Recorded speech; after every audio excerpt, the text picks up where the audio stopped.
And could someone mute their phone because it's a loud noise in the background? Thank you. You still hear it? Is it me? It's better. It's better. So I think it might work. Just in terms of opening remarks, this meeting of the Reading Municipal Light Department Board of Commissioners is being recorded via Zoom for distribution to the community television stations in Reading, North Reading, Bloomington, and Linfield. The RMLD Board of Commissioners recognizes the importance of hearing public comment at the discretion of the chair on items on the official agenda as well as items not on the official agenda. We ask that all questions or comments from the public be directed to the chair and that all parties, including members of the RMLD board, act in a professional and courteous manner when addressing the board and responding to comments. Once recognized by the chair, all persons addressing the board shall state their name and address prior to speaking. It is the role of the chair to maintain order in all public comment or ensuing discussion. With that said, Phil Pacino, you'll be the board secretary tonight. Very good. Yep. And I still hear a little bit of background noise, so if you could mute it, whoever's... It's 857-998-1606. That would be me. Okay, yeah. Let me see what I can do. It keeps on clicking over to show that you're talking when you're not. Yeah, if you can just mute it, then when you want to talk, just go ahead and say, unmute it. I can definitely see what I can do here. So what I'd like to do is certainly welcome individuals to the meeting tonight. Elphick, Gail Page, Jim Satterthwaite. There's Colleen, she's in. I'm here, and sorry. It's okay. I think we've got some other folks who are supposed to be joining us as well. They were, at least were on the list, so as soon as they come in, we will certainly welcome them as well. In terms of items, we're on to terms of public comment. The citizens, RMLD Citizens Advisory Board. Jason, I believe you're there tonight, correct? Oh, there you are. Hi, Jason. I just joined. We actually just adjourned about 30 seconds ago. Oh my. Good. Okay, so do you have any comments, Jason, since it's fresh in your mind? No, not at this time. Thank you. Okay, great. And the liaisons, Karen, you're there. I see. I know that Vanessa was also invited on the list. So Vanessa will not be attending tonight, so lucky you just have me. Okay, that's wonderful. That's great. Thank you, Karen. In terms of public comment, would the public, Lynn, there I see Lynn Champion there. She's on the list as well. Hamid, nice to see you. Good evening. Hello, I'm Gail Page speaking here. Let me get my video on so you can see who I am. Hi, everybody. Hi, Gail. I would like to just introduce myself quickly. I'm here, I live in Woburn, Mass. at 8 Washington Terrace in Woburn. I'm here in my capacity as chair of the Green Sanctuary. Excuse me for 1 second, Gail. I'm sorry. Sure. We're still getting lots of noise from the phone. If someone could please mute their phone so that Gail could speak. Thank you. Okay, go ahead, Gail. Okay. Sorry, hold on. Working on it here. So I chair the Green Sanctuary Committee, and we... Just a second, Gail. We'll have you second. I want to make sure you get heard. Thank you. All right. Okay, do we have mute now? I believe that the host can mute everybody. Oh, can you mute it? Oh my, yes. Thank you, Gail. Perfect. Welcome. So anyway, my interest in being here, I'm a citizen of Woburn, so my RMLD is not my electricity provider, but as chair of the Green Sanctuary, many of the members in our church and in the Green Sanctuary itself are members, are citizens of the towns that RMLD serves. And electricity is a key issue for climate change, which is what the Green Sanctuary is concerned about, dealing with that. that. And so we're here really to see how we can partner with you. You folks have a very important role in the lives of the residents of these towns. And we're very excited to be working with you, to have a chance to get to know you and what you're doing. And it sounds like tonight will be a particularly interesting meeting with talks about renewables and portfolios. So we hope that this will be the start of getting to know you and you getting to know us, and helping each other to do the work we need to do to make the world a better place for everyone. Great. Thank you very much, Gail. Appreciate that. Would anybody else like to offer a comment from the public?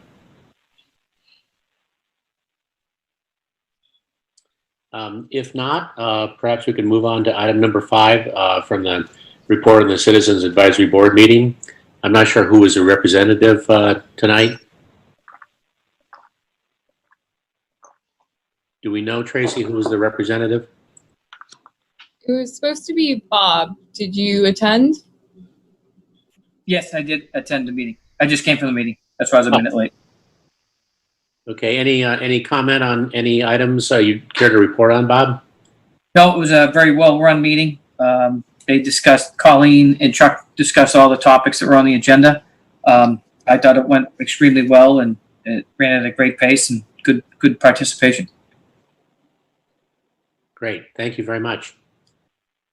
On item number 6, we've been requested, or actually it's been sort of a mutual type of thing, that we have a monthly meeting of the RMLD commissioner. I say commissioner, not commissioner. It's not plural, individual, with the Reading Select Board. In other words, at an appropriate meeting on a monthly basis, that one representative, I'm proposing that representative from the RMLD commissioner board attend the select board meeting to basically just update them on in terms of where we are on any of the various topics. As you all know, we at the last meeting we explained the payment to the town of Reading, and we did vote on that in our last meeting, and that's been moving forward. But there's many other items in terms of renewable energy, solar, et cetera, that the town is certainly interested in, green communities being a top one of those. So I'd like to ask, we don't have to vote on it here, but I would like to ask that by our next meeting, we could have a discussion here tonight, but I would like to do is have at least one person designated to attend on a monthly basis that meeting, and for a select period of time. In other words, not so we know what the time bracket is, and I'm sure that Mark Dockster will tell us what is the appropriate time, so that it's not a 3-hour meeting. It's anywhere from a 5 to 15-minute period of time that we can report on what's happening at the RMLD with concerns with Reading and our other communities. Is there any discussion on that?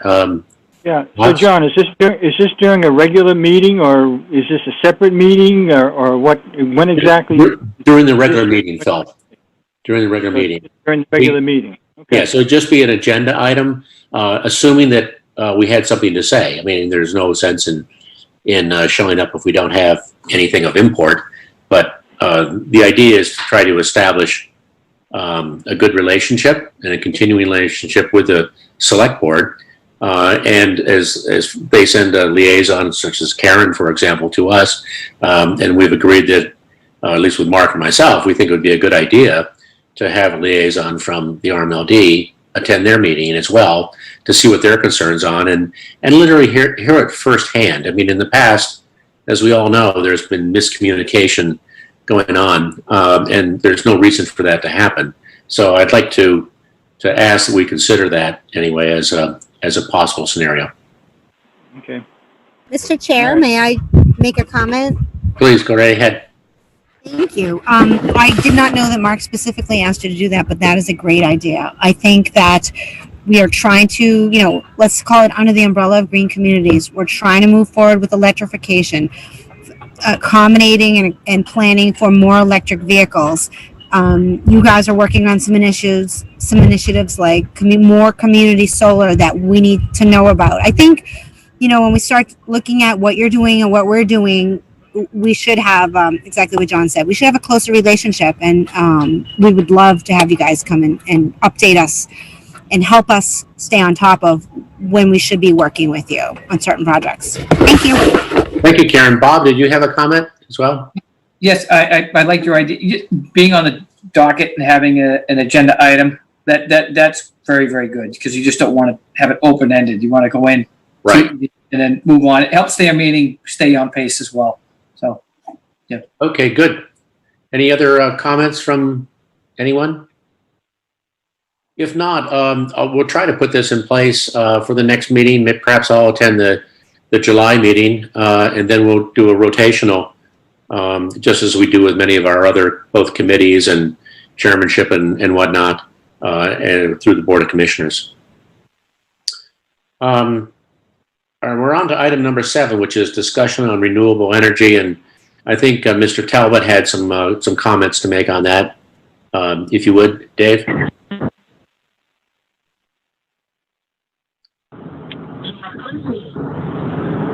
Hey, everybody. There you go. You're here. Yeah, I'm actually driving. I'm going to pull over. Is that a cop on your tail? I don't think so. Well, one thing I'd like to just, for the folks who are there, and I didn't catch your name from Woburn. Are you still there?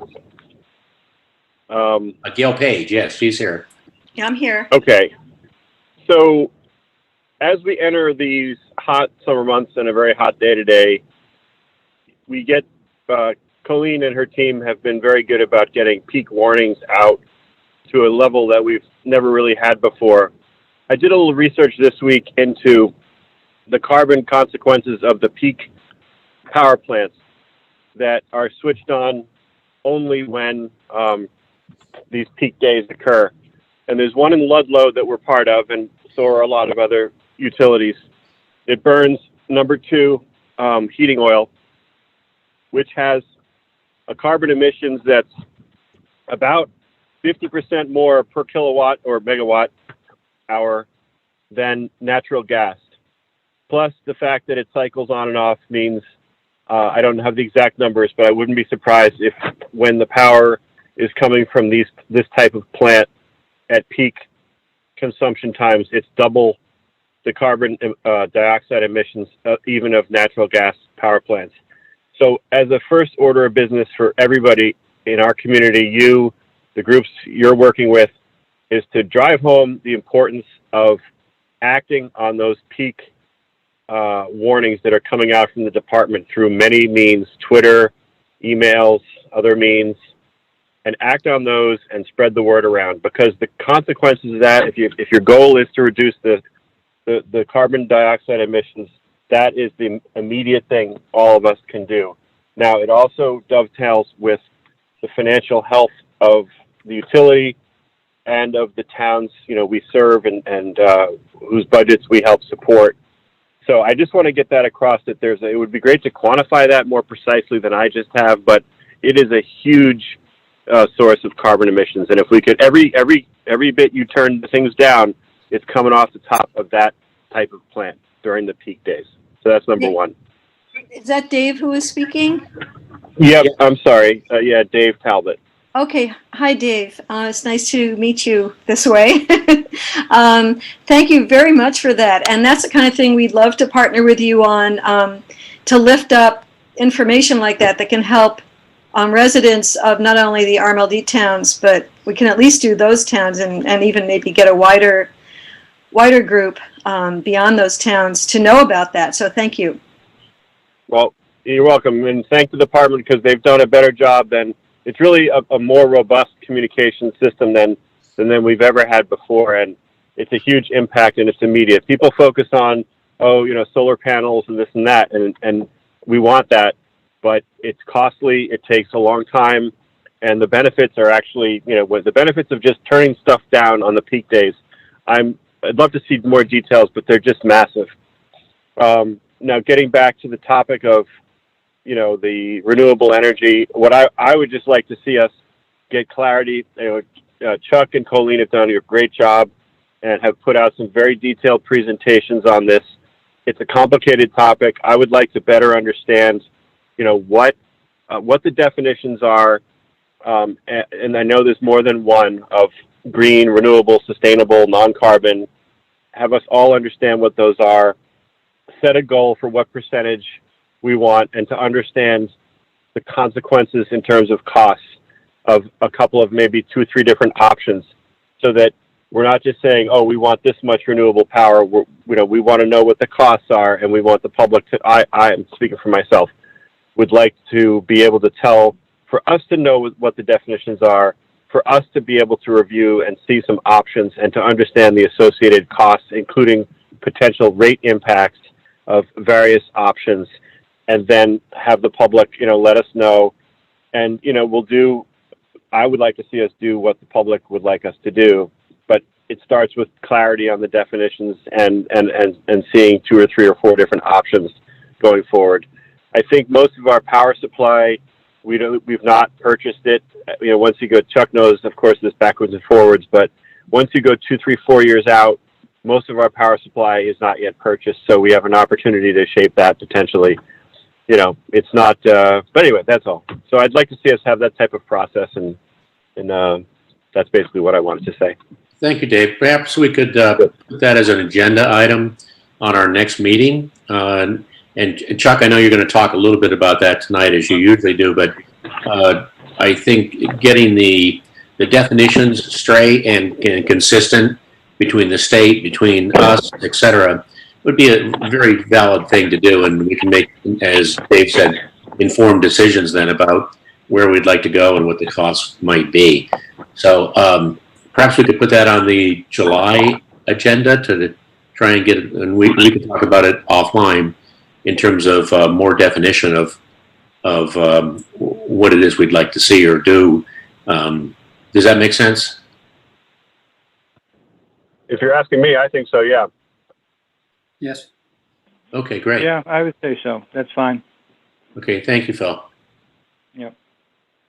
Okay, if there's, is there any other comment on the renewable energy issue? I was very pleased to hear that Dave mentioned he was interested in input from the public, and I don't know if there's any way in particular you'd like to get feedback from us, or how would you like to do that, John? Feedback in which sense, Gail? Well, defining what renewables are, what the people in the group think would be the best choices for moving forward to fulfill the Global Warming Solutions Act of Massachusetts and so forth. I think, yeah, if you would like to provide us with your thoughts on that, we'd certainly incorporate them into our analysis.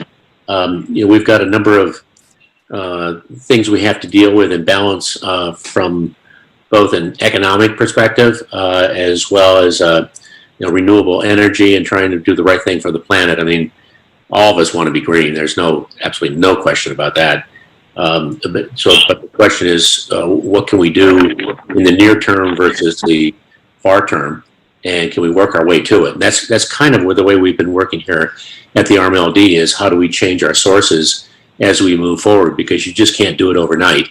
The contracts are negotiated out. Well, Chuck will get into this. He's the expert on it.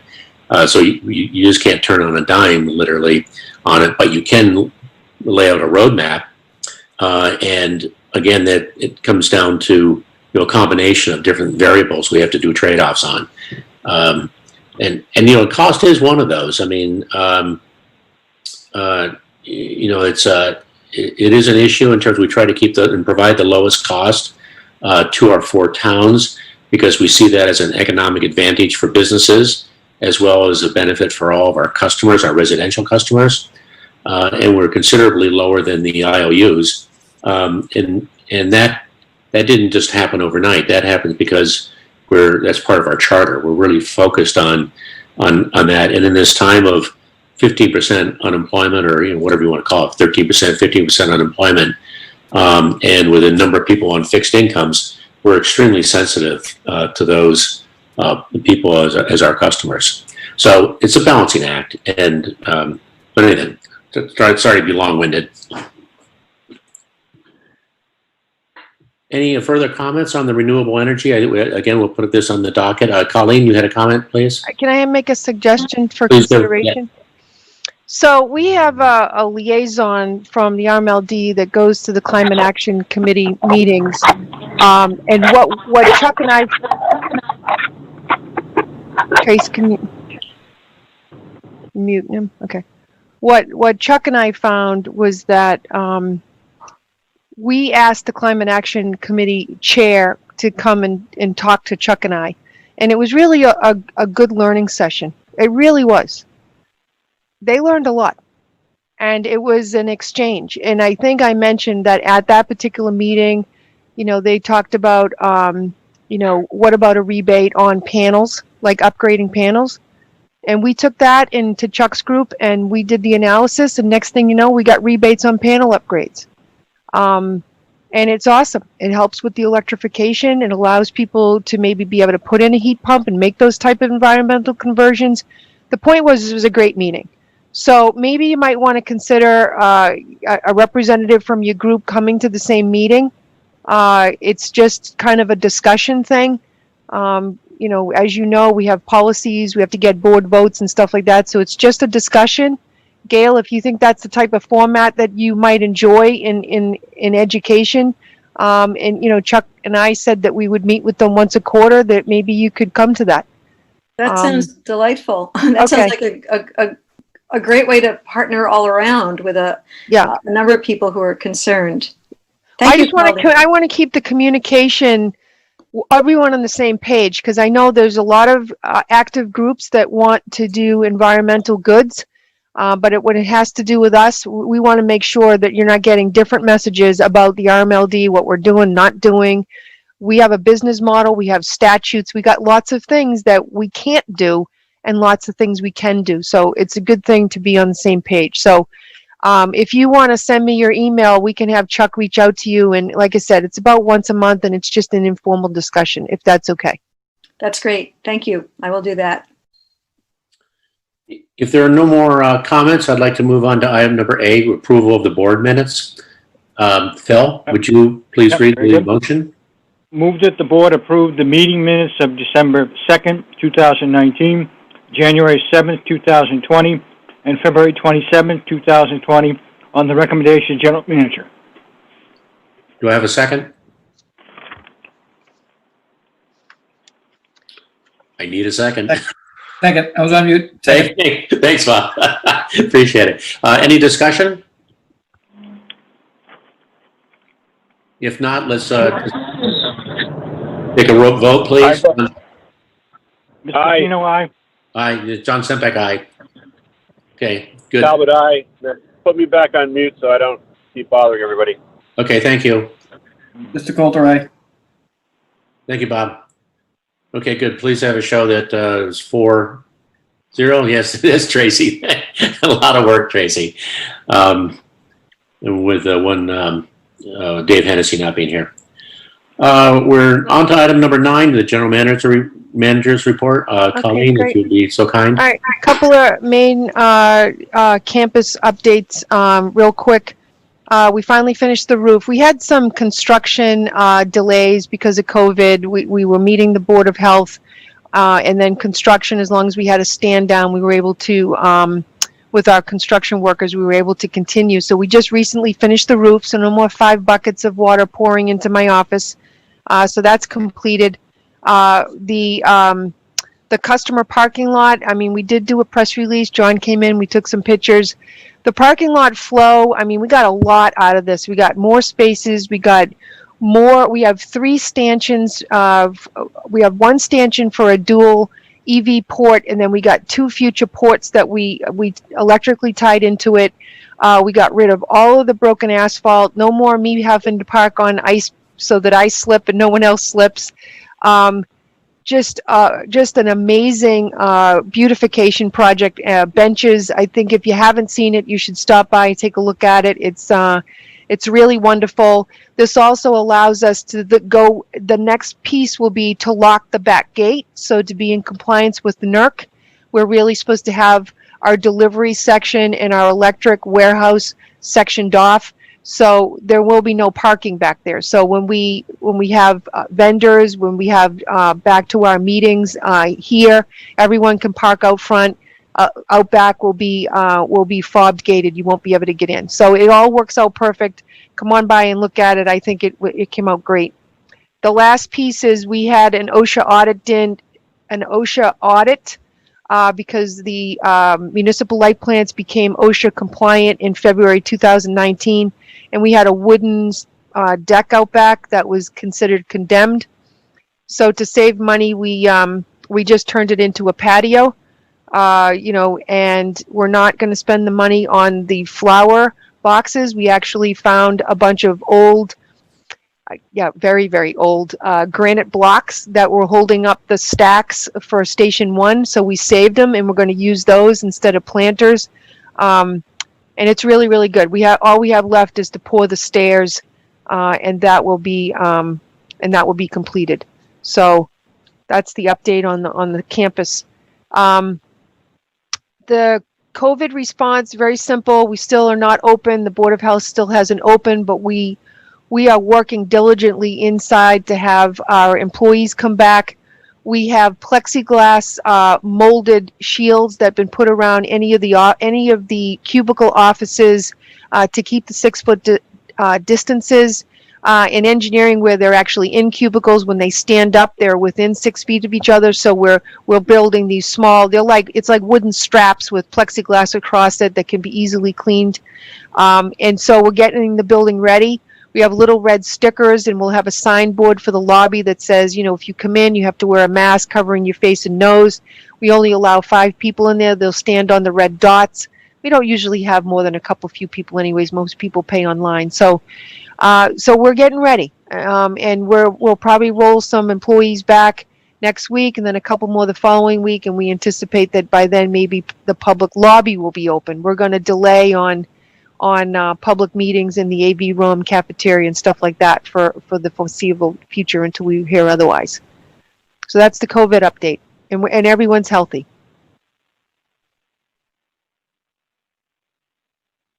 Good? Okay. That's good. Yes. 20-year agreement update. Kathleen's done a great job. I mean, we sent out all the letters. We got 3 of the 4 votes. Wilmington voted. They sent in their certified letter. Reading voted. They're going to send us a copy of the letter on Monday and then send it certified. North Reading voted. They're going to send us a copy email letter on Monday and then send it certified. Linfield, however, in speaking with their town council, they did not switch from town meeting to the select board making that decision. And unfortunately, it didn't make the cut for the minimum town meeting. I think it's like this week or next week, so it won't be till the fall. So the way I understand it is that if there's two types of changes in the 20-year agreement. One is monetarily, and that would go back to the legislation. If it has to do with something like this, where it's just being delayed because of an issue, or somebody wants better representation or something like that, that's something that the group can handle. So I think we just, it's a 10-year notice to continue, so it doesn't change anything. And so in the fall, we'll get that signature. And then the last piece is then once we get all the certified letters, Kathleen sends around and everyone has to sign all the documents, and then we're good for another 10 years. So that's kind of the process where we are. And that's what's going on with Linfield. Do you think there'll be any issue with Linfield, Colleen? I don't think it's a question of an issue like that. I just think that they're having a very small town meeting, and it just didn't make the cut. I don't know. We didn't get any impression from Bob Curtin that there was a problem. Okay, thank you. Okay. Yeah, as the architect of that, I'm glad to hear that we got all this. We're moving forward. So, at this point in time, I can't imagine Linfield having a problem. I mean, because we have the residential side. Their problem was usually with Peabody on the other side of the town. So. Right. Yeah. Well, we'll continue to follow up with them. Okay. Good. Good job. Mm-hmm. Okay, the quarterly goal review. Did you want me to talk to that, Colleen? I think you were you gonna, I think what you were gonna do was talk about what date you want to do it. You sent me, the Yes. review process, and we were gonna set aside a meeting date to actually go over it. And, That's correct. Yeah, we're trying a different process this year, and we're going to a quarterly review, much more of a discussion as opposed to a yearly ranking by points, which we've used since forever. Basically, just to get up to speed and be more modern about how to review people and do it on a timely basis. Unfortunately, COVID-19 threw a monkey wrench into our first quarter, so that didn't really happen. So what I'd like to do is ask Tracy to ask the commissioners when would be a good date, perhaps in the next 2 to 3 weeks, that we could have a separate meeting, not a 3-hour meeting, or perhaps a 1-hour meeting, to have this discussion. We have a discussion document with a number of questions. We will circulate that and get additional input from everyone, and then hopefully have a Zoom meeting to just kind of walk through what the goals, suggested goals were at the beginning of the year, how they're being addressed, what kind of progress is being made, and whether there are any issues that the Board of Commissioners can help with. It's a fairly straightforward discussion. So Tracy, if you could do that, thank you very much. Okay, we're on to integrated resources. Chuck? Good evening. Good evening. So I'm waiting to see whether the slides come up or... Yeah. Ah, there we go. There we go. Great. Okay, so I'm going to begin by sharing my platform with the general manager so that she can communicate the Green Communities activity, supplement, I think, what's already been said. okay, I'll go over it quick. So I just provided the link for the DOE Green Communities. It's just a brief discussion. I mean, Green Communities have to do with the towns, and so I'm going to be discussing this briefly as it relates to the RMLD.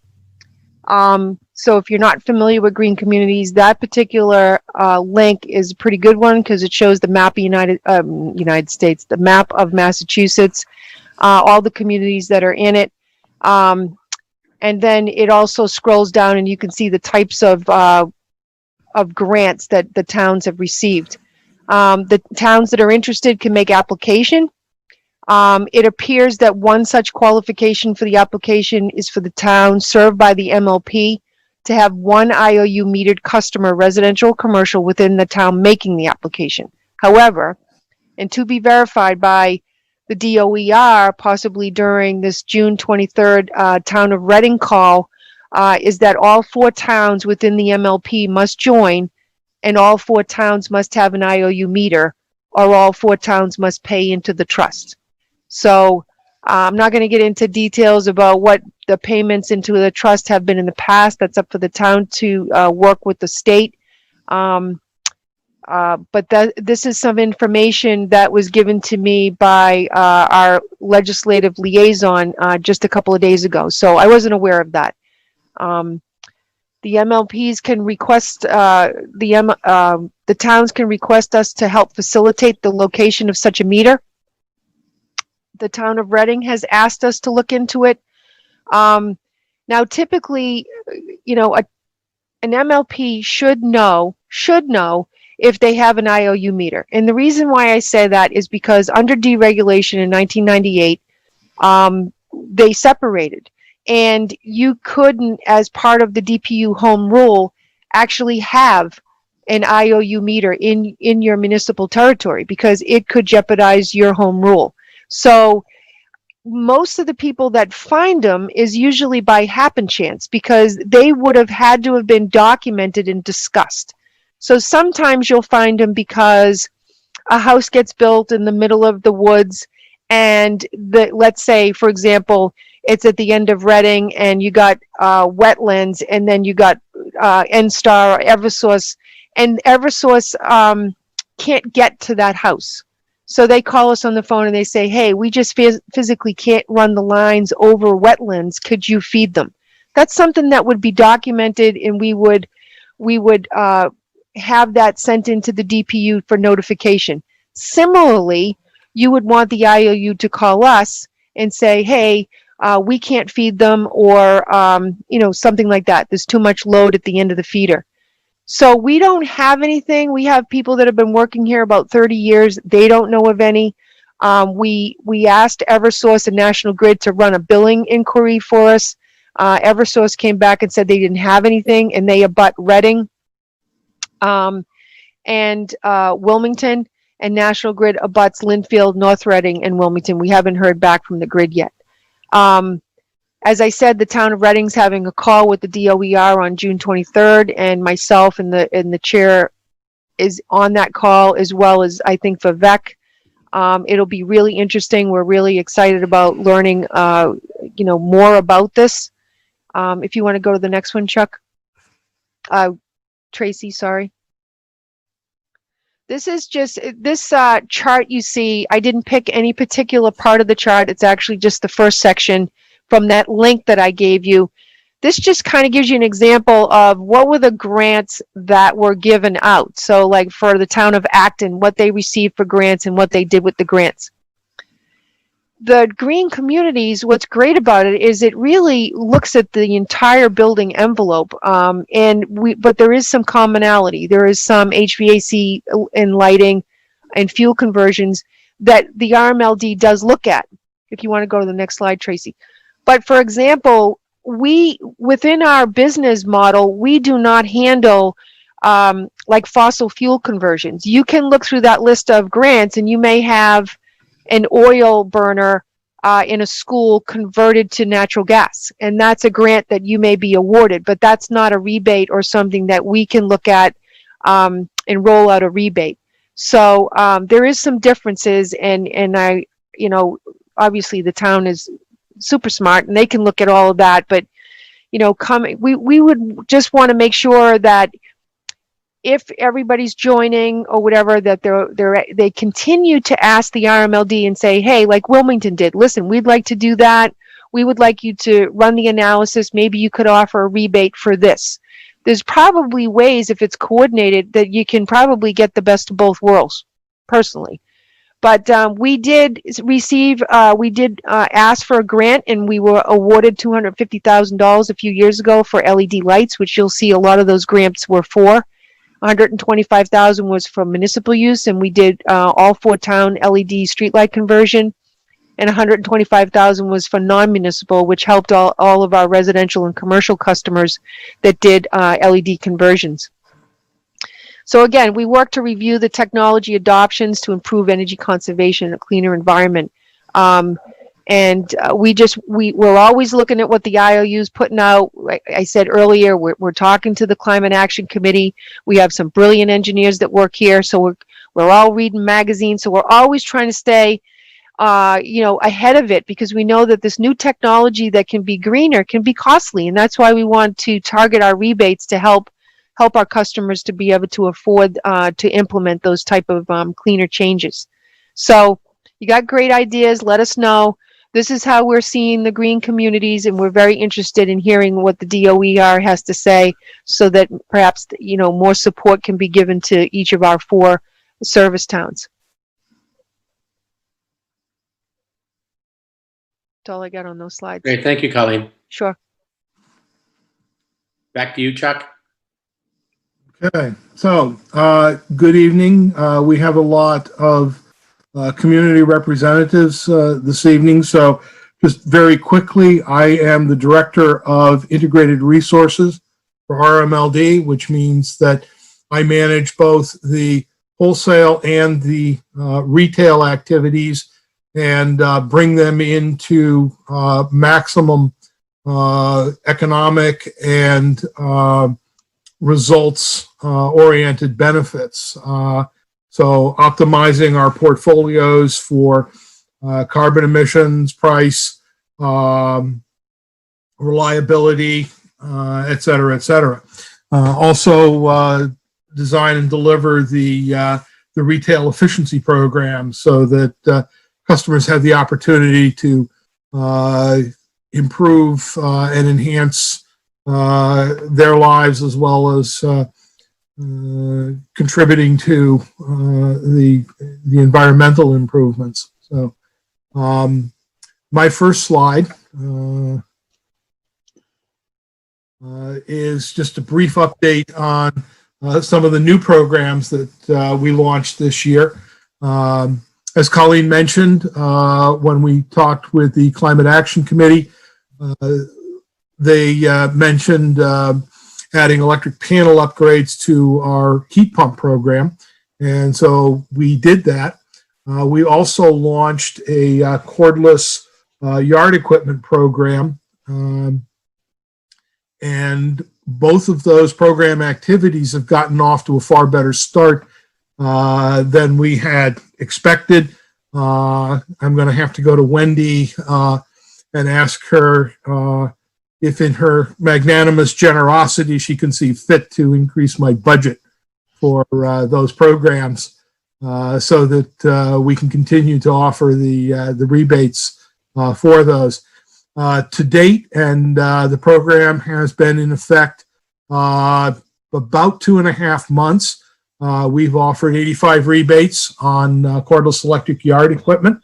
We hit the early spring gardening season, and people have been buying lawnmowers and weed whackers and cordless chainsaws. We've also got 5 air source heat pumps already in place. 2 of those included electric panel upgrades. And I am pleased to note that we have had a significant number of calls in the last 2 days as people have taken the covers off of their condensers and discovered that they need work, and are calling us looking to find out what's involved in getting a heat pump upgrade as opposed to just a standard compressor upgrade, or replacement. So we're expecting to see very good numbers there. All of that translates very well for electrification and for carbon emission reductions. So I just thought I would share where we are with those programs to date. So, Thank you, Chuck. So these next few slides are the traditional report that I make on how our power supply portfolio is performing against budget. I am pleased to note that in all instances, our costs are coming in below the budget expectation. As much as I would like to take credit for strong hands-on management, a significant portion of that is due to the warm winter that we experienced and the reduction that we've seen due to COVID-19 loads. I will point out that the COVID-19 reductions were not as significant as we had originally considered when we did our scenario for the rest of the year. We had used 8%. We're actually seeing numbers for load closer to 1.5% for the COVID portion of the reduction, and then the weather has also been significant in terms of reduced loads. Next slide, please. So these are our energy costs. These are the bulk of our portfolio expense, something on the order of about 70% of our portfolio is energy cost. And as you can see, we are tracking, we continue to track a little bit below where the original energy budget was. We are now coming into our summer period, and the next 8 to 10 days are expected to be a long-standing high heat session. So we're looking to see what happens with that. We've already got our shade the peak programs lined up and ready to go. We have our battery system online and functioning. So we're looking to mitigate the peak impacts for this month and the rest of the summer. Next slide, please.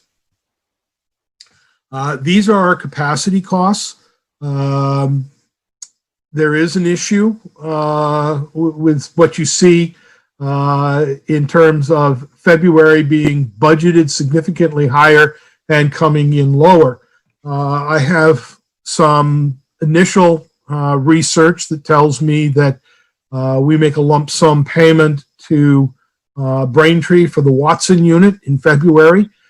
Energy New England put that in as a lump sum payment in the budget. Clearly, we are on a different track in terms of the payment that we make. So I'm working to resolve that difference in interpretation. The bills are being paid. It's simply how the information is presented. So we'll get that resolved and get the relationship between budget and actual squared away. Next slide, please. These are our transmission costs. Because our loads have been down, our peaks have been down. As a result, our transmission expense has been down. And we're running below budget for the year so far. So we hope to continue that trend. The portfolio, the energy portfolio is comprised of a number of resources. We've graphed up what we get for each resource during the month.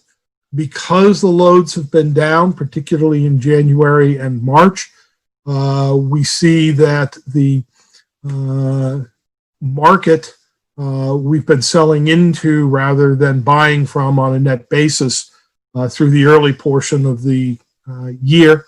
We do expect as we get into the summer months that will reverse, but that is primarily due to the weather conditions and the climate that we have experienced. So, next slide, please. This is the first portfolio slide. Dave was talking earlier on about how much opportunity we had in our portfolio. We've been very busy lining up resources. When you looked at this in December of last year, most of those resources were not there, and we were looking at probably 70 to 80% of our portfolio being open. Since that time, we have engaged a number of resources that meet one of the two definitions that we have to work with right now. There are two defined sets of electric generation resources in Massachusetts statute. One set is defined under the renewable portfolio standard. Those are resources that are considered renewable, and the definition of renewable was used.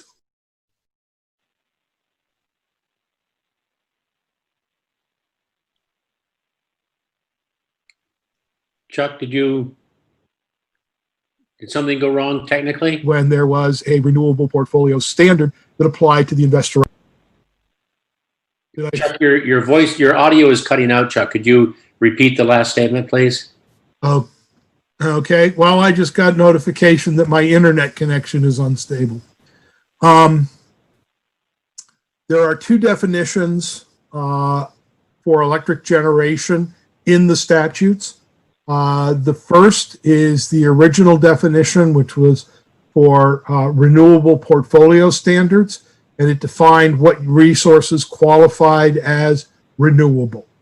There were 9 separate resource types that qualified for that renewable standard. The replacement standard, the one that currently the IOUs are obliged to meet, is the Clean Energy Standard, or CES standard. That is a different definition of resources having to do with carbon-free generation as opposed to renewable. So there are some resources that are in both. There are some resources that only qualify as renewables, and there are others that qualify under the Clean Energy Standard. The definition does include the retirement of RECs associated with the unit, but for the purposes of this discussion, without trying to generate an argument, I'm going to use the nature of the facility and the energy produced to clarify which of the two pools it would fall into. RMLD either receives the RECs or has the right of first refusal on the RECs associated with the projects that we have acquired going forward. So at such time as we know what the standard is that we have to meet, we have the resources to be able to do that. Right now, there is not a standard that applies to us. So, having said that, you're looking at a stack of resources, and everything up to the light blue area meets one of those 2 statutory definitions. The thin gray line above the stacked resources is Stony Brook. That's the unit that Dave was referring to in Ludlow, Massachusetts. It is a small share of it. It is used for peaking purposes, and we are not expecting to see very much dispatch from it. It can fire on either number 2 fuel oil or on natural gas, depending on the availability of the natural gas for that. The yellow line is a reservation that we have made in our portfolio as a risk management strategy. It is 15% of our load, which over the course of a year, we keep open to the market. Different amounts each month, but that 15% is sort of the risk mitigation for load volatility and price volatility. As we get into or approach the current year, we trade off some of that market exposure under our TFA. So if you take a look at the second column from the left, which is the year 2020, you'll see a very thin yellow band.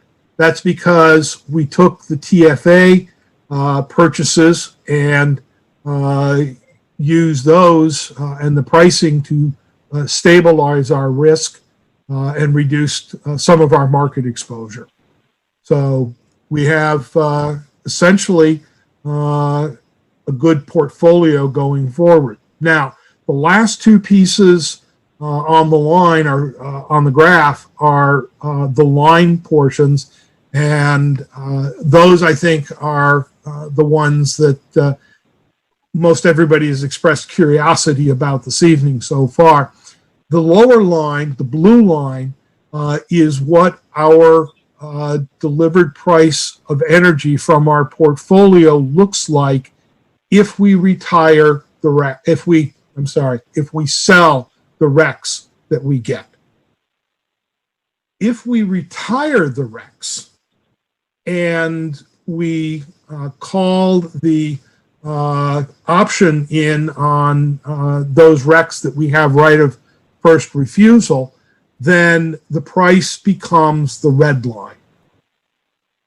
So right now, we're able to keep our energy costs from our portfolio by selling the RECs at under $40 a megawatt hour.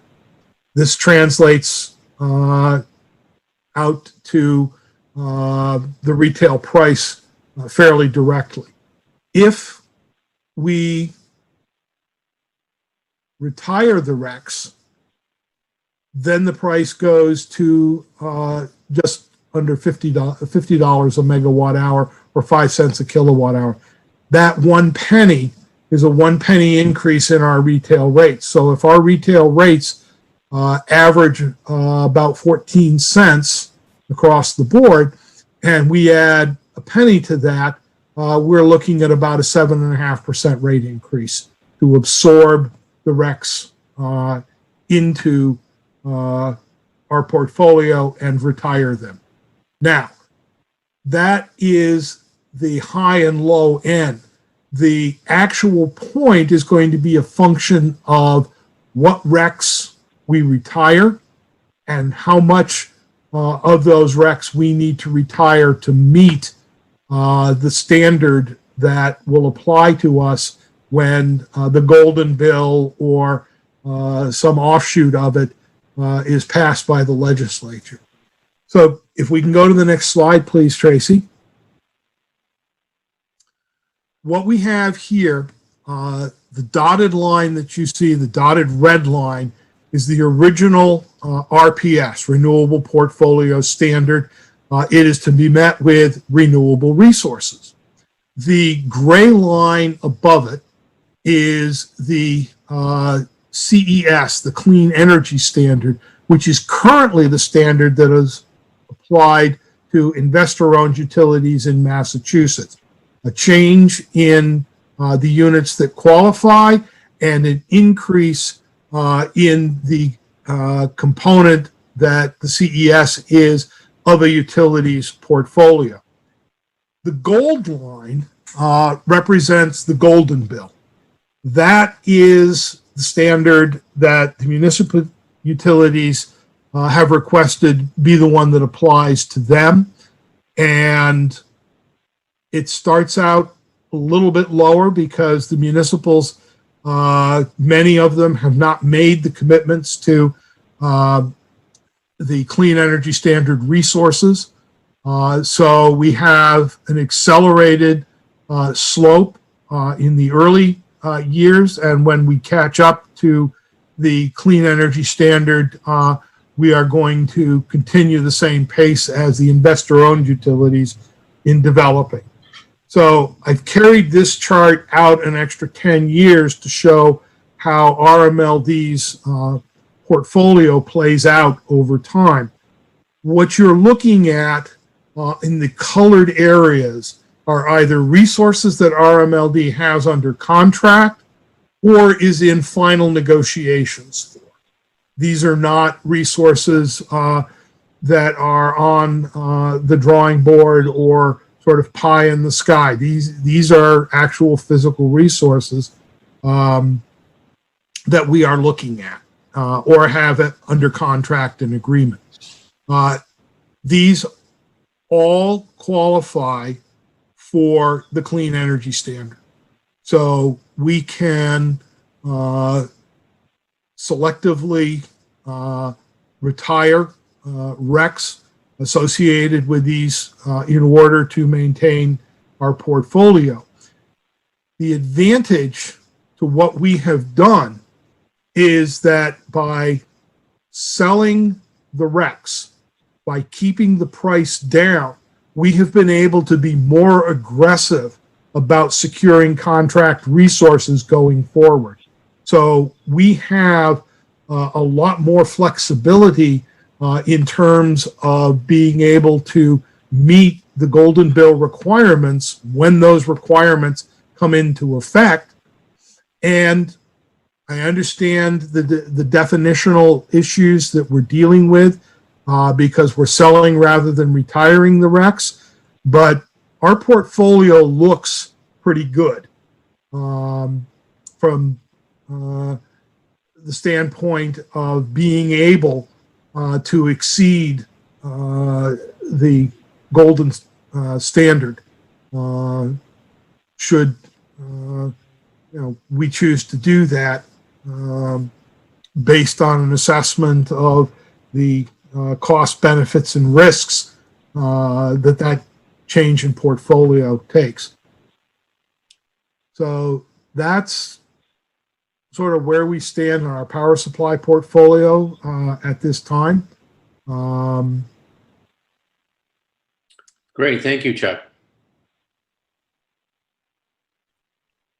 So the last point that I wanted to cover this evening, we've been taking a look at COVID-19 impacts on our system, what it will mean to us. You heard Wendy, or Wendy's actually come up with an assessment of how we can manage our fund balances.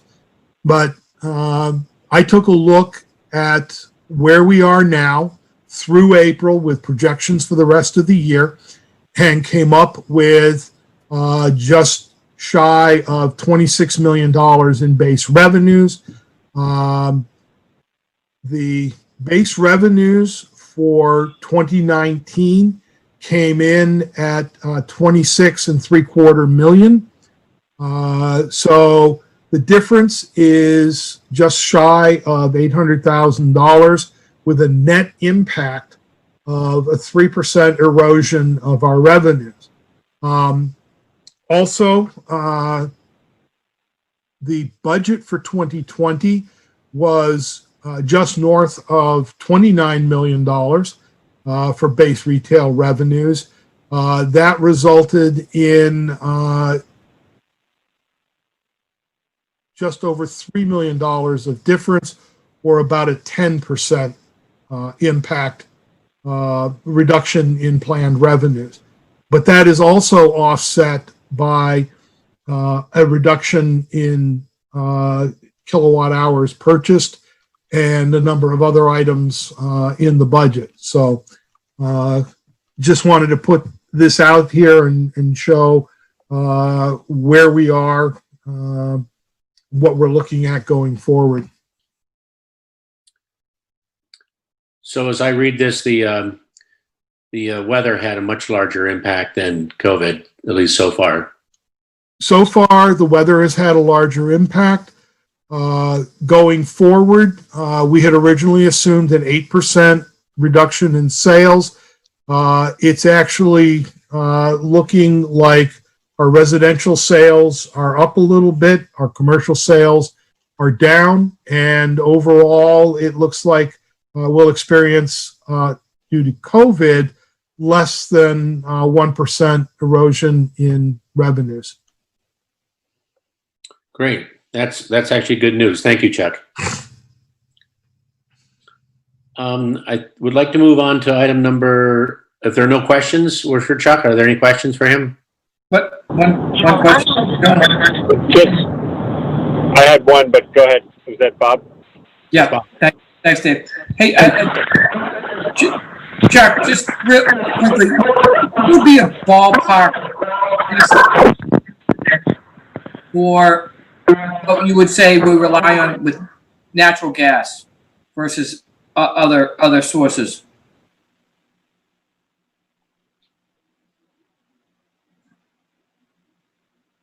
Right now, our Exelon and Nextera contracts, the bilateral ones, are undefined, and I think they're about 40% of our portfolio. So I would attribute those to gas, and I would probably say about 80% of what we get from the market is gas. So we're probably in the 40 to 50% natural gas area. Okay, thank you. Any other questions? Chuck, I just wanted to thank you. That was an excellent presentation before. And I think the answers to the stuff that I was outlining are in there. I have to look at it more closely, but it's really a great analysis, and the presentations you did a few meetings ago, which I had alluded to, were also similarly, really excellent in terms of the detail. So I just wanted to thank you for that. Also, the detail that you mentioned where if we did something, it would raise rates a penny and a 7% increase is just the kind of thing I'd like us to be able to understand. If acquiring a new resource would have that kind of consequence, but then give us X more greenness or sustainability.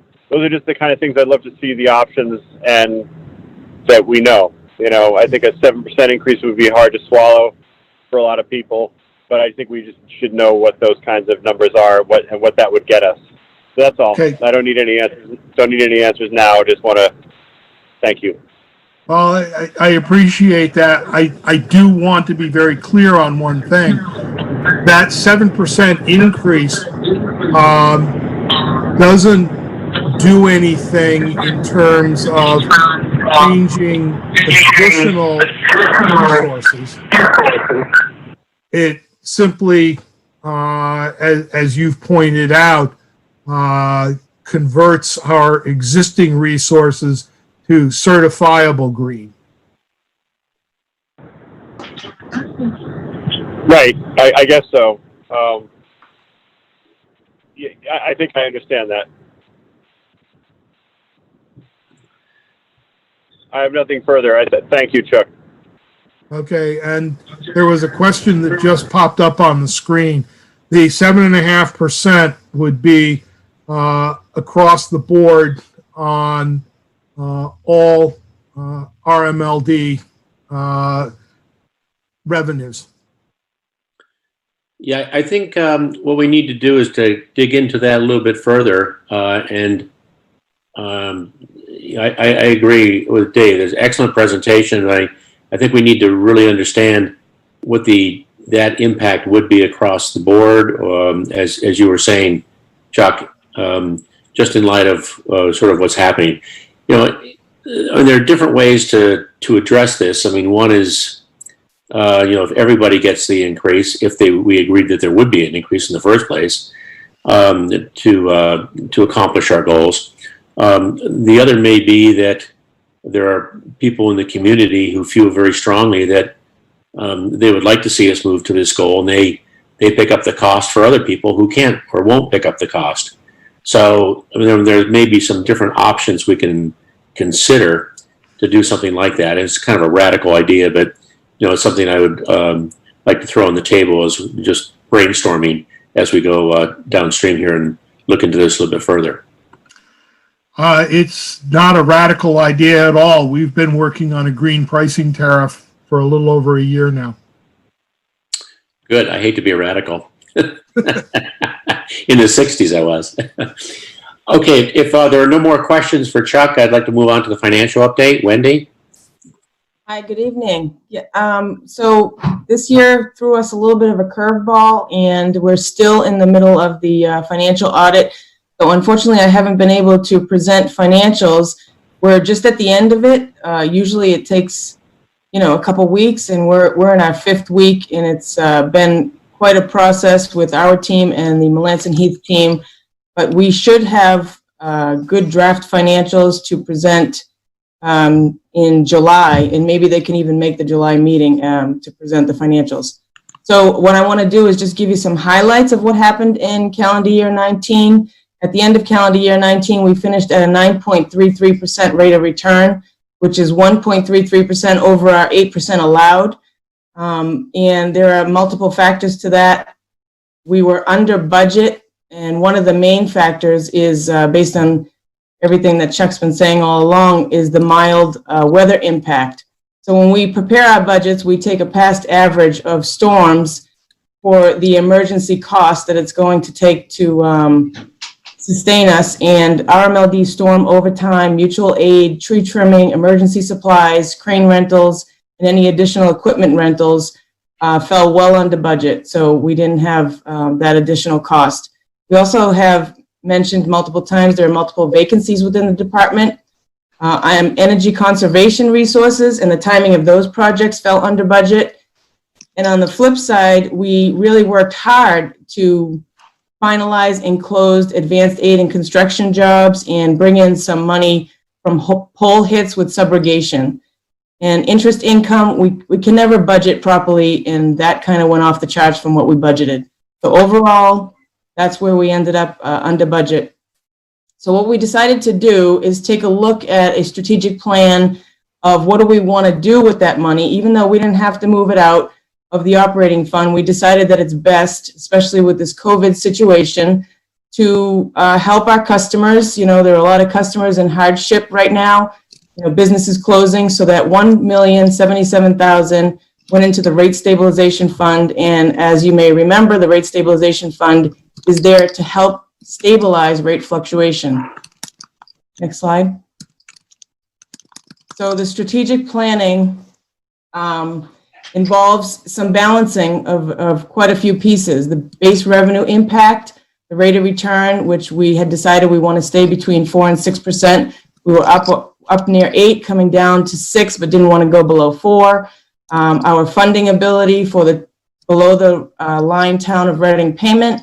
And we want to continue to fund our capital projects and continue on the right path with where we are, which means we need to take some money from the operating fund to continue to do that. We also had talked multiple times about keeping the operating fund anywhere from 2 to 3 months of available cash for operating expenses in case of any additional hardships. And we try to stay up around 3, but you know, again, two would be satisfying at this time. And we also have to look at the rate stabilization fund balance. We don't want it to fluctuate too much. And of course, all of that takes into consideration the burden of the rate increase to the customers. So with this reforecasting idea through the strategic planning, we've decided that the RMLD will supplement any rate increase for CY21. And at this current time, we're talking about at least 7.7% rate increase. We will take $2 million out of the rate stabilization fund, and that way it covers all classes of rates. We will continue to supplement a portion of the base rate increase for CY22 and 23, approximately about $550,000 each year, which will equate to about a 2% target. And then the RMLD will still continue to stay on target for all the capital projects that we have outlined in the 6-year plan. Next slide, Tracy. So what I've done is I've just prepared a couple of graphs here so you can see some of the highlights I was talking about, in particular, the operating cash to operating expenses. You see how we ended at 2.92. That's the ratio. So almost 3 months of operating cash to your average operating expenses. And you see how it starts to dip in the CY22, and then we're getting lower than 2.5 months, and then we come back up again. So, you know, we're gonna get out of this. It's fine, and we're gonna help the customers at the same time. Next slide. So here's your rate stabilization fund. You can see we started with $7 million, and we added the $1,077,000. CY20, we're currently in it, so we're gonna make no change in this year.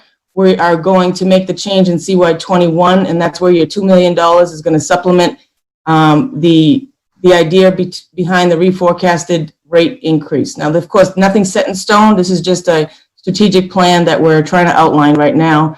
And then in CY22 and 23, you have, again, about a 2% supplement of $560,000 and $587,000. We're getting back around $6 million. We really want to target $6.5 million in our rate stabilization fund. Next slide. And this final slide, I think a lot of people like, shows our capital fund balances, where the capital money is coming from and how much spending we have. And you can see the blue is the beginning balance. The orange is the depreciation, which absolutely has to be spent on capital projects. And your gray portion is the amount of money coming out of the operating fund to support additional capital projects. So you can see the right side is the green bar. We've separated the 2 major projects, the Wilmington substation and the meter replacement project. The dark green is the Wilmington substation, about $10 million, and the middle colored green, I don't know, I'm sorry, but is the about $8 million for the meter replacement project. So currently those are the estimated figures. Of course, we'll be releasing another set of budgeted numbers in September, but it's CY22. Again, that's where it gets a little bit, uncomfortable, but, we're doing what we can to balance all of it. That's the end of my presentation. Yeah, thank you, Wendy. It's nice to see that the rate stabilization fund is doing exactly what we intended it for, to help our customers, right? Yes. Any questions for Wendy? John, may I ask a question? Please.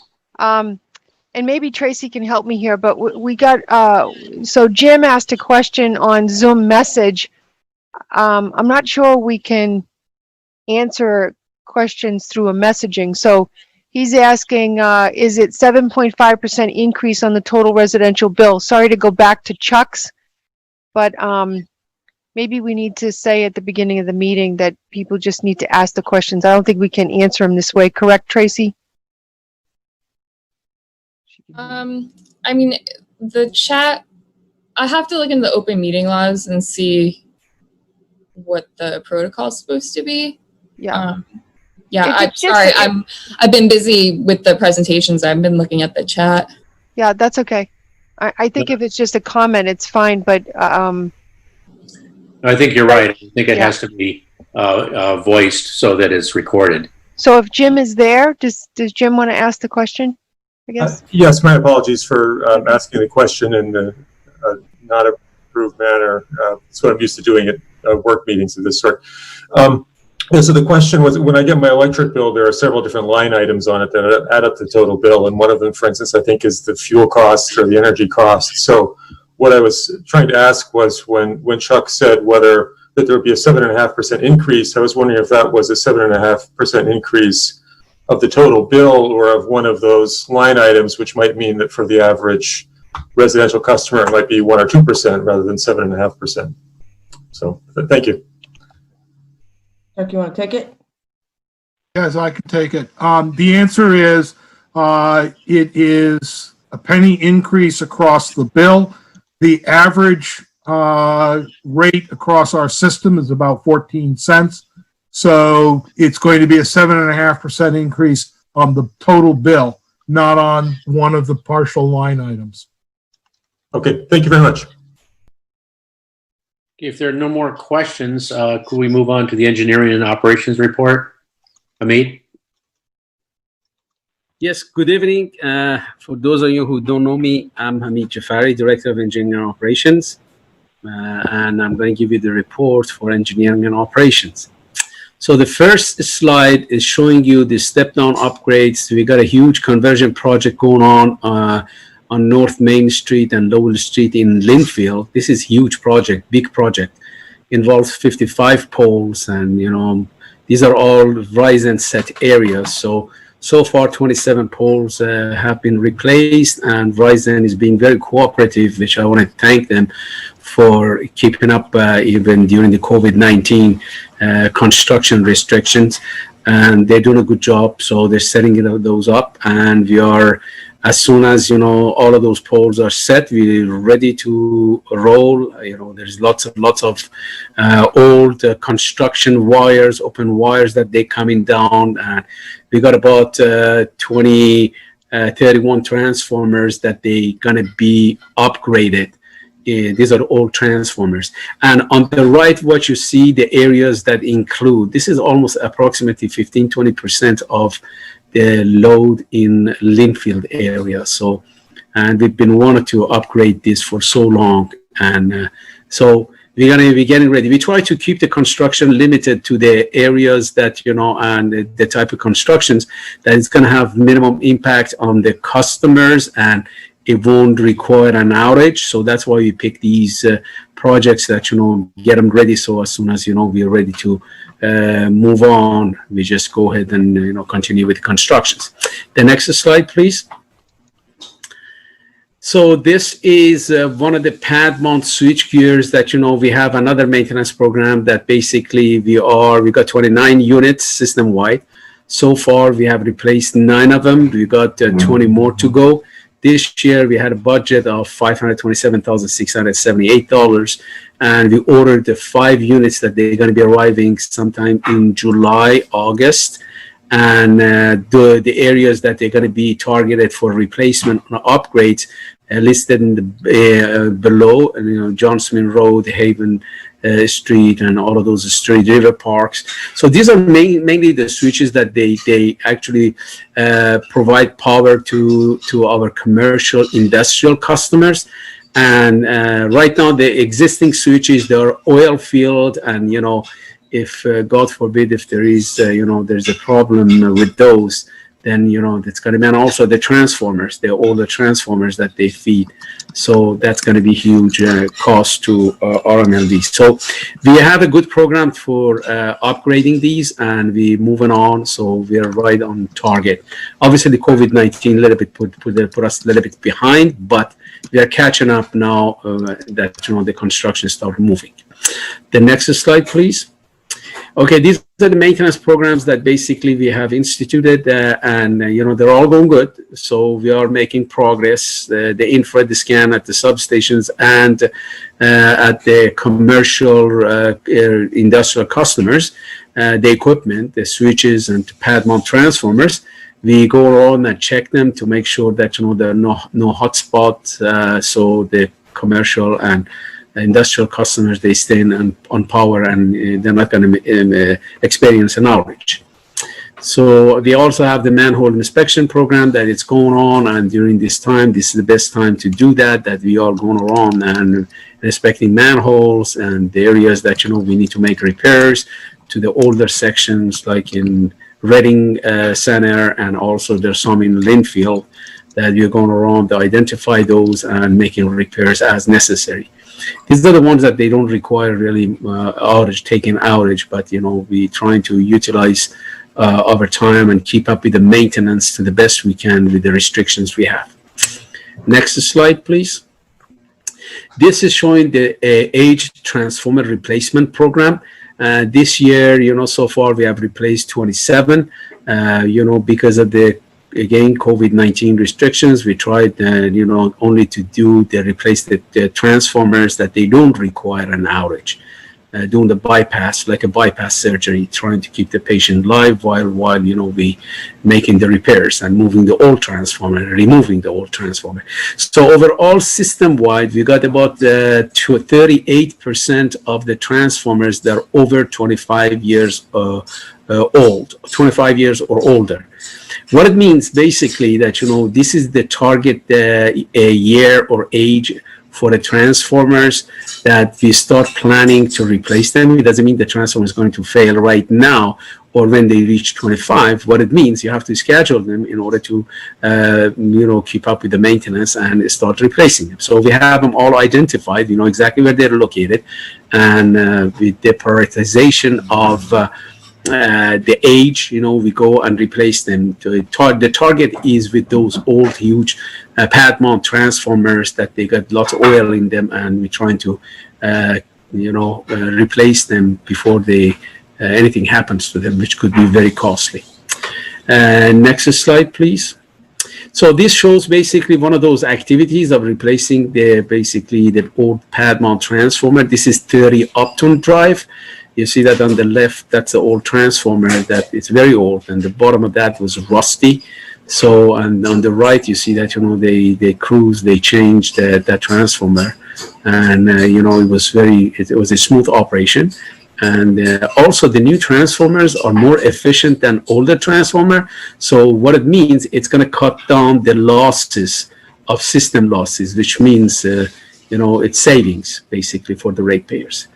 The next slide, please. That's also, I believe, that's a transformer sitting at 30 Upton Drive after it was replaced. And, that's ready to go. It's energized, and, everything is... What the engineers, they do, as we go through this program, we calculate the load, and if the transformer is oversized, we make sure that, we bring it down, so to cut down the losses, no load losses. And if the transformers, they need to be upgraded, also we upgrade them. But like what I said, the new transformers are more efficient. That means there are lower losses. Next slide, please.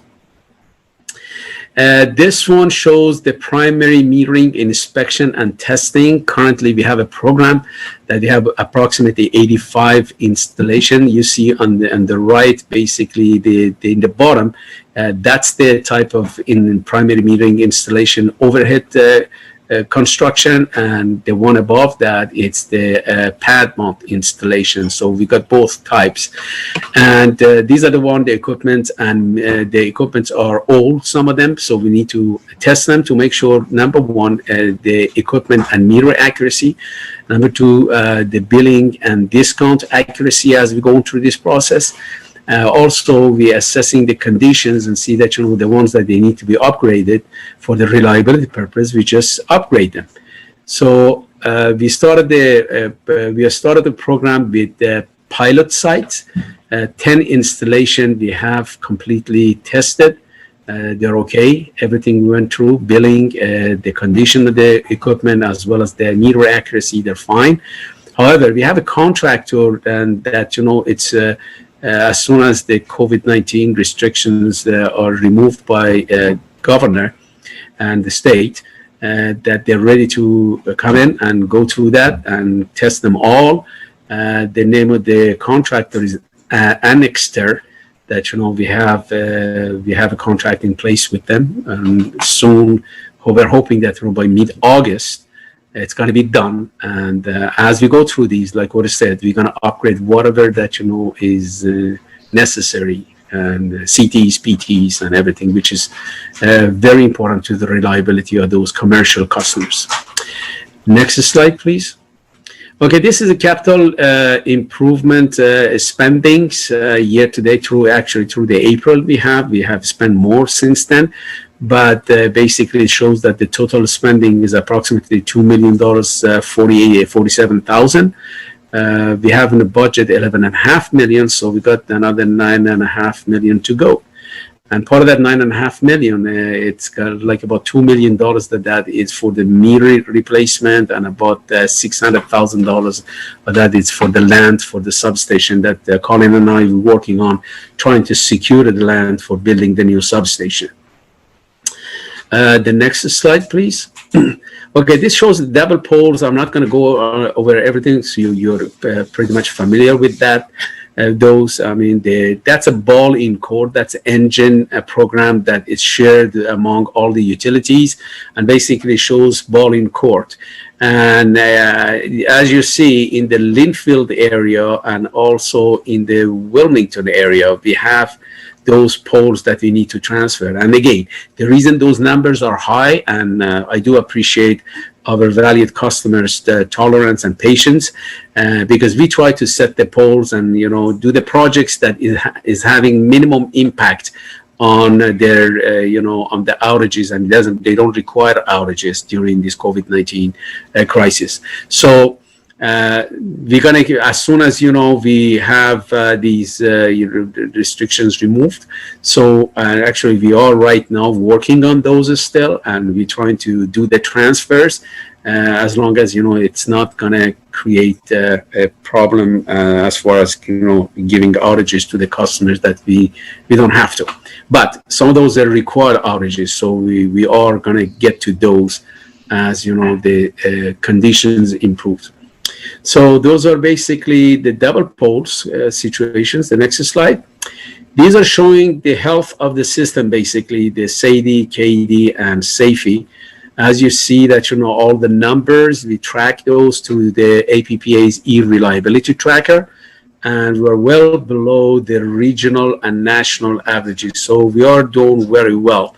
Considering the storms, the number of storms that we've had, you're going to see in the next slide that, this is what, thank you, Tracy.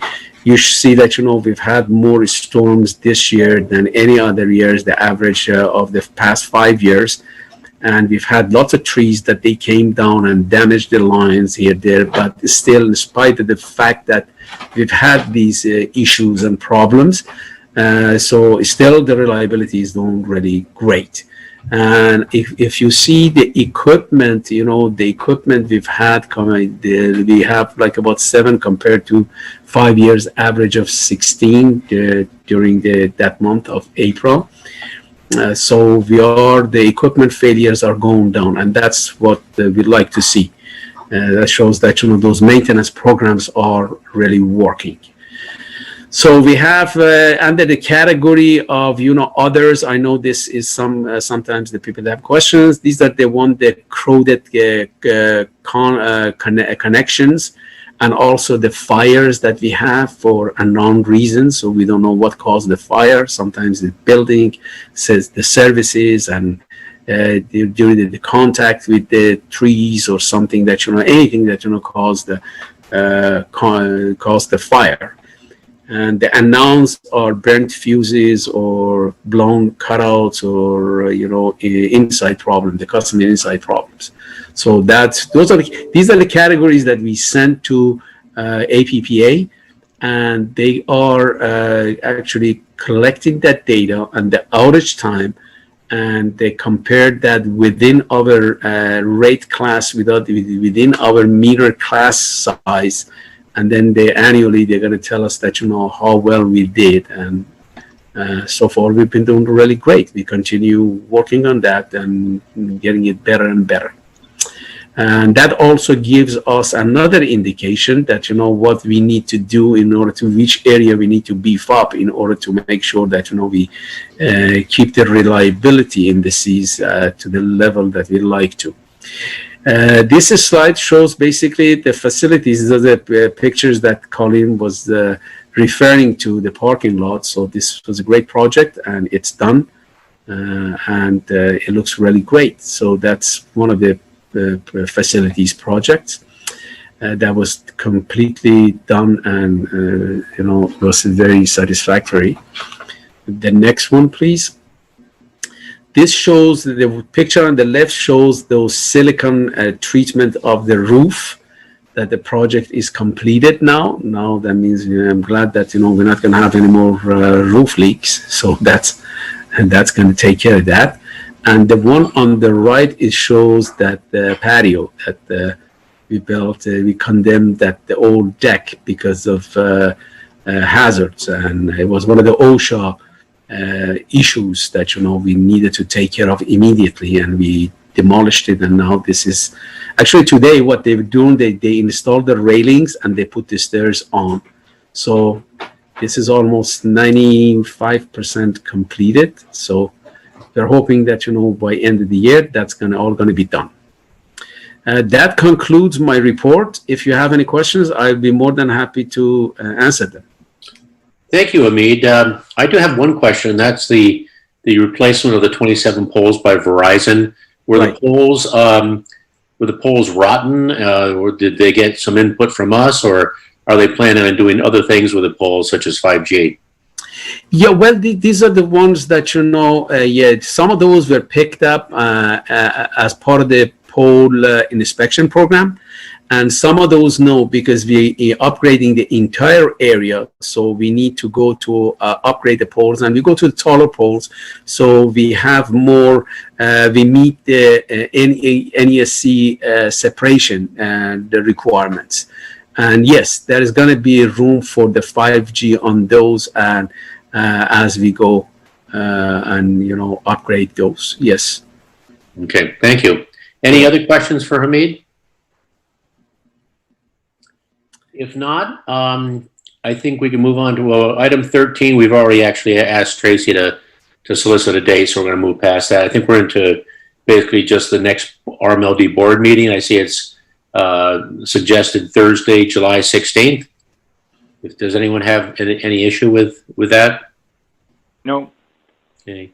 And the CAB meeting, I guess I'm in the selected for the CAB meeting for July, which happens to the same day, just an hour before. So that's great. And board material, no accounts payable or payroll questions, correct? Mm-hmm. Okay. Good. Well, that concludes our regular meeting for tonight. I'd like to have a motion, Phil, if you would, to move into executive session. Move that the board go in executive session to discuss the purchase of real property and to return to regular session for the sole purpose of adjournment. Second? Oh, Rob, thank you. Have a second? And roll call vote. Mr. Stenbeck, Mr. aye. Patino, aye. Mr. Coulter, aye. Excellent. Thank you, everyone, for the meeting, and thank you to our public participants here. It's been very interesting. I hope you didn't mind watching the paint dry too much at the at the end of the meeting, but it's what we do. I think we all enjoyed it. We're kind of here as a group, Jim and Lynn and myself from the organization that Jim wrote to you about it. I just wanted to thank you for a fabulous meeting. I'm so impressed and very hopeful for the future. Thank you very much.